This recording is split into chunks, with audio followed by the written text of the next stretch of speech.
The break room hummed softly, a low murmur of conversation and the clink of mugs. Then Sarah's phone chimed, an alert. A new message brightened her screen, pulling her attention away from her half-eaten lunch. Her brow furrowed immediately. It was from the mechanic, a car repair bill, $1,200. Completely unexpected, a sudden, sharp jolt of unwelcome news.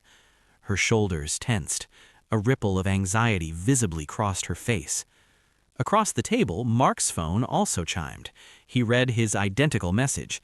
His gaze lingered on the screen for a moment, a faint, almost imperceptible nod. He remained calm, entirely unperturbed. The news, though unwelcome, seemed to land without significant impact. They held the same job title. They earned the exact same pay. One person faced a sudden, heavy burden, a genuine financial strain. The other saw merely a solvable problem, a minor inconvenience quickly managed. This quiet divergence, this subtle but profound difference was not random chance.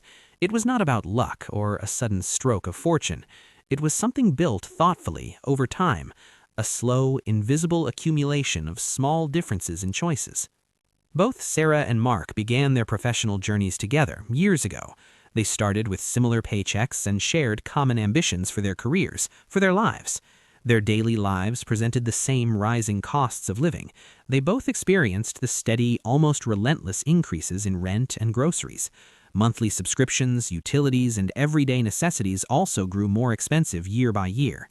These were the quiet, constant pressures of simply existing. Sarah, diligent and cautious by nature, set aside a portion of her regular income each month. She placed this money into a traditional bank savings account.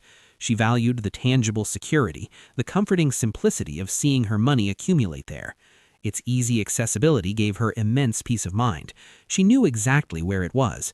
Her funds were kept close, seemingly untouched, safe from the perceived risks of the outside world. She felt responsible, prudent. Mark also committed to saving a consistent amount each month. However, after setting aside a small emergency buffer, he then moved some of his regular contributions. He directed these funds not to a static account, but into a simple investment account. He perceived his money not as a fixed sum sitting idle, a treasure to be guarded. Instead, he saw it as a seed, small but potent, to be carefully planted and tended.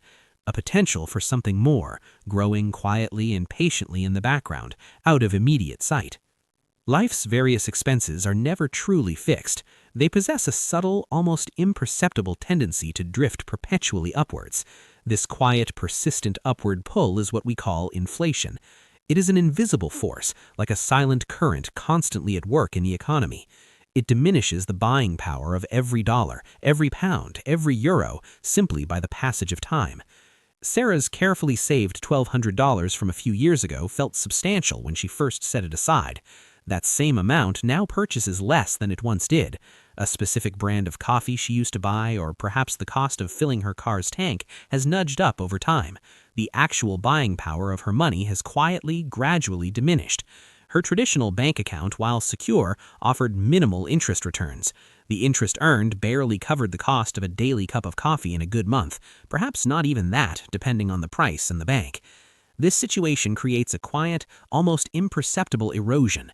It is where money steadily loses its true value just by standing still. It is a silent tax on diligence, diminishing wealth without any active withdrawal. It is the unseen cost of comfort. Mark's investments, however, were placed deliberately into motion. They were strategically designed to outpace this subtle financial pressure. His money, while not without its inherent risks, was actively working. It was working to protect its purchasing power against the relentless march of inflation. More importantly, it aimed to grow significantly beyond it, creating a surplus. The human mind, by its very nature, seeks comfort and certainty above almost all else. A traditional savings account provides an undeniable, immediate sense of safety. It feels stable, predictable, and reassuringly close at hand. The numbers simply add up. Investing, in stark contrast, often feels far more abstract. It can appear unpredictable, even shrouded in perceived risk, the numbers moving up and down. This creates discomfort. It is a deep-seated, perhaps even primal human trait to prioritize the present. We tend to prefer a smaller, immediate reward right now, something tangible we can hold. We often choose it over the potential for a larger but delayed future gain. A bird in hand feels safer than two in the bush, even if the bush is guaranteed to eventually contain many more. We are profoundly wired to meticulously avoid any perceived losses. This natural inclination makes the idea of market fluctuations profoundly unsettling. The thought of seeing our money decrease, even temporarily, can be paralyzing. It feels like failure. This inherent focus on immediate gratification and acute loss aversion can quietly overshadow the immense potential for long-term compounding growth.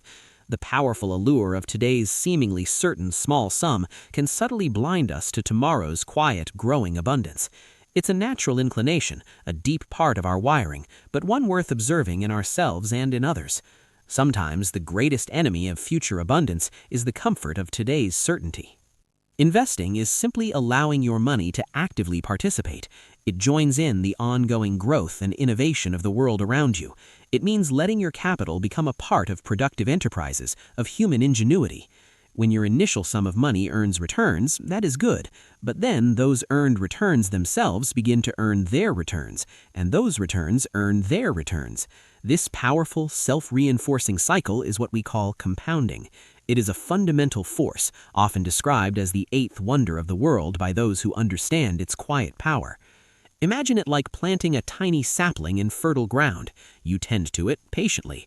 Over time, this tiny sapling grows tall and strong, becoming a robust tree.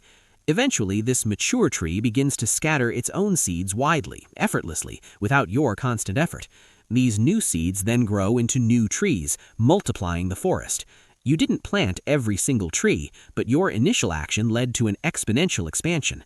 Even very modest amounts, when contributed consistently over long periods, become significant.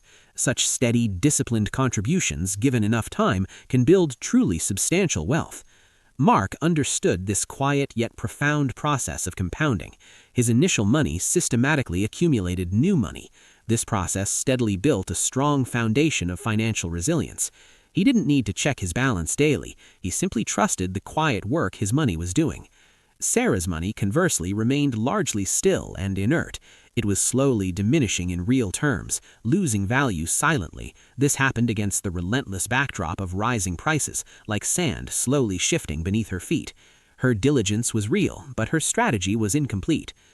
The unexpected car repair illuminated a fundamental and timeless truth about how money behaves in the world. Time changes everything, including the intrinsic value and power of our money. Money, when left dormant and inactive, gradually loses its quiet power. It slowly surrenders its potential to improve our lives, to smooth over the inevitable bumps. Money, when thoughtfully put into motion, actively finds its true purpose. It begins to work diligently on our behalf, in the background, even while we sleep. True financial stability isn't just about how much money you currently possess. It is more profoundly about what your money is actively doing for you, where its quiet energy is directed. It's about understanding the subtle, often invisible currents. These currents constantly shape our economic lives and future prospects. True financial resilience isn't merely found in what you earn today. It resides instead in the quiet, ongoing work your past choices are doing for you tomorrow and the day after. Consider these quiet yet powerful truths. They can help you build the foundation for a more resilient and abundant future, one choice at a time. If these reflections resonate with you, we invite you to explore more of our conversations. This information is for educational purposes only and should not be considered financial advice.